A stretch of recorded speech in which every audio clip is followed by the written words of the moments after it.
ఉమ్మడి కరీంనగర్ జిల్లాలో ఏబీవీపీ ఆధ్వర్యంలో విద్యా సంస్థలను బంద్కు పిలుపునిచ్చారు. విద్యార్థుల తల్లిదండ్రుల వద్ద అధిక ఫీజులతో దోపిడీ చేస్తున్న ప్రైవేటు స్కూల్ యాజమాన్యాలపై చర్యలు తీసుకోవాలని ఏబీవీపీ వారు డిమాండ్ చేస్తున్నారు. ప్రభుత్వ స్కూళ్లలో సరైన మౌలిక సదుపాయాలు కల్పించాలని, ఖాళీగా ఉన్న చోట్ల ఉపాధ్యాయులను నియమించాలన్నారు. పిల్లలకు నాణ్యమైన విద్య అందించాలని కోరుతూ ఏబీవీపీ బంద్ నిర్వహిస్తున్నారు. ఇదే విషయమై విద్యార్థి నాయకుడు సాయితో మా ప్రతినిధి Praveen Kumar face to face. ABVP విద్యా సంస్థలు బంద్కైతే పిలుపునిచ్చాయి. ప్రైవేటు విద్యా సంస్థలు విద్యార్థుల తల్లిదండ్రులపై భారం మోపుతున్నారు. అదేవిధంగా అత్యధిక ఫీజులు వసూలు చేస్తున్నారు. సరైన మౌలిక సదుపాయాలు కూడా కల్పించడం లేదని భావిస్తున్నారు.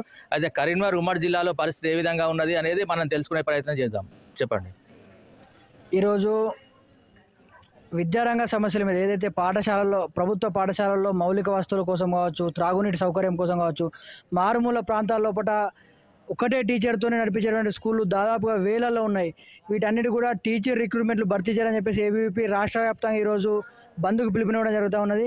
అందులో భాగంగా ఉమ్మడి కరీంనగర్ జిల్లాలోని జగిత్యాల జిల్లా మొత్తం కూడా ఈరోజు ప్రశాంతంగా బంద్ అనేటువంటిది నిర్వహించడం జరుగుతూ ఉన్నది. ఈరోజు మేము ఏబీవీపీ డిమాండ్ చేసేది ఏంటంటే, ఏదైతే ప్రభుత్వ స్కూళ్ళలో మౌలిక వసతులు కల్పించాలి, అదేవిధంగా పాఠ్య పుస్తకాలు మారుమూల ప్రాంతాల్లో ఇప్పుడు కూడా పాఠ్య పుస్తకాలు చేరలేనటువంటి పరిస్థితి.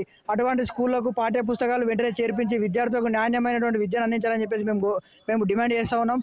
అదేవిధంగా మధ్యాహ్న భోజన పథకంలో చాలా వరకు సన్నబియ్యం అని చెప్పేసి పాలిష్ బియ్యంతో వాళ్ళకి భోజనం పెట్టడం జరుగుతూ ఉన్నది. దానివల్ల విద్యార్థులు అస్వస్థతకు గురవడం జరుగుతూ ఉన్నది. ఆ యొక్క సెంటర్లు ఏవైతే ఉన్నాయో అటువంటి వాటి సెంటర్లను కూడా డిఓ గారు కానీ, స్థానికంగా ఉన్నటువంటి ఎంఈఓలు కానీ పర్యవేక్షించి అటువంటి స్కూళ్లను అధికారుల మీద చర్యలు తీసుకోవాలని చెప్పేసి ఏబీవీపీ ఈరోజు డిమాండ్ చేయడం జరుగుతూ ఉన్నది. అదేవిధంగా దాదాపుగా 25,000 పైచీలకు టీచింగ్ నాన్ టీచింగ్ పోస్టులు ఖాళీగా ఉన్నాయి. ఈ పోస్టులను కూడా భర్తీ చేయాలని చెప్పేసి ఏబీవీపీ డిమాండ్ చేస్తూ ఉన్నది. ఏదైతే ఎంఈఓ పోస్టులు దాదాపుగా 526 మండలాలలో కనీసము 10 మంది పట్టుమని 10 మంది కూడా ఎంఈఓలు, రెగ్యులర్ ఎంఈఓలు అయినటువంటి పరిస్థితి ఒక తెలంగాణ రాష్ట్రంలో కూడా దాపరించింది. గతంలో ఉన్నటువంటి ముఖ్యమంత్రి కేసీఆర్ ఏదైతే ఈ రకంగా తప్పులు చేస్తున్నాడు, విద్యార్థులకు అన్యాయం చేస్తున్నాడని చెప్పేసి ఆ యొక్క కేసీఆర్ను గద్దెదించడం జరిగింది. ఇలా ఇప్పుడు గద్దెనెక్కినటువంటి రేవంత్ రెడ్డి కాంగ్రెస్ పార్టీ సర్కార్ ఏదైతే ఉందో అది కూడా అదే రకంగా వ్యవహరించడం చాలా సిగ్గుచేటని చెప్పి సందర్భంగా మేము తెలియజేస్తూ ఉన్నాం.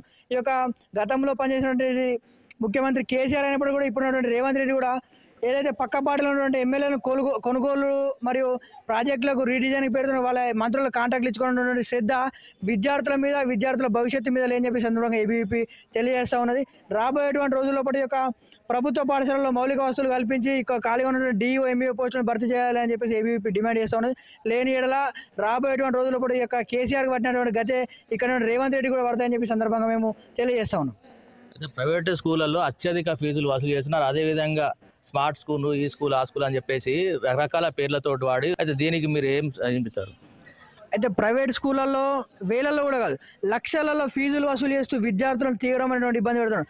ఇలా బ్రాండ్ పేరుతోని నారాయణ, చైతన్య, ఆల్ఫోర్స్ వంటి బ్రాండ్ల పేరుతోని అనేకమైనటువంటి బ్రాంచీలు ఓపెన్ చేస్తూ విద్యార్థుల తల్లిదండ్రులు ముక్కు పిండి పైసలు వసూలు చేస్తున్నప్పుడు కూడా ఈ వ్యవహారం ఈ విధంగా ఉందని చెప్పేసి ఏబీవీపీ చాలాసార్లు స్థానికంగా ఉన్నటువంటి డిఓ అధికారులు కానీ, ఎంఈఓలు కానీ మేము తీసుకుపోయినప్పుడు కూడా వారు కూడా ఏం చేయలేని పరిస్థితి. ఎందుకంటే ఇక్కడ నుండి డిఓ గారు ఎవరైతే ఉన్నారో బాజాప్తా వాళ్ళు చెప్తా ఉన్నారు. బాజాప్తా డిఓ అనేట అమ్ముడు వేయని చెప్పేసి సమాజానికి అంతా కూడా తెలుసు. అదే ఈ యొక్క ప్రైవేట్ స్కూల్లో దోపిడీని కూడా అరికట్టాలని చెప్పేసి డిఓ గారిని మేము కోరుతా ఉన్నాం. రాబోయేటువంటి రోజుల్లో ఈ యొక్క ప్రైవేట్ స్కూల్లో దోపిడీని అరికట్టాలని చెప్పేసి ఈ యొక్క ప్రైవేట్ స్కూళ్ళ మీద చర్యలు తీసుకోవాలని చెప్పేసి పెద్ద ఎత్తున ఉద్యమం నిర్వహిస్తామని చెప్పి సందర్భంగా ఏబీవీపీ తెలియజేస్తూ ఉన్నాయి. అయితే మనం చూసుకున్నట్టయితే ప్రైవేట్ స్కూళ్ళలో దోపిడీలు అరికట్టాలి, అదేవిధంగా ప్రభుత్వ పాఠశాలలో మౌలిక సదుపాయాలు కల్పించాలని కోరుతున్నారు. పిల్లలకు సరైన విద్య అందించాలి, అదేవిధంగా ఎక్కడైతే ఉపాధ్యాయులు లేరో అక్కడ ఉపాధ్యాయులను కేటాయించాలని చెప్పేసి ఏబీవీపీ బంద్కు పిలుపునిచ్చింది. కెమెరామెన్ సంతోష్తో ప్రవీణ్ కుమార్, కరీంనగర్. సంగారెడ్డి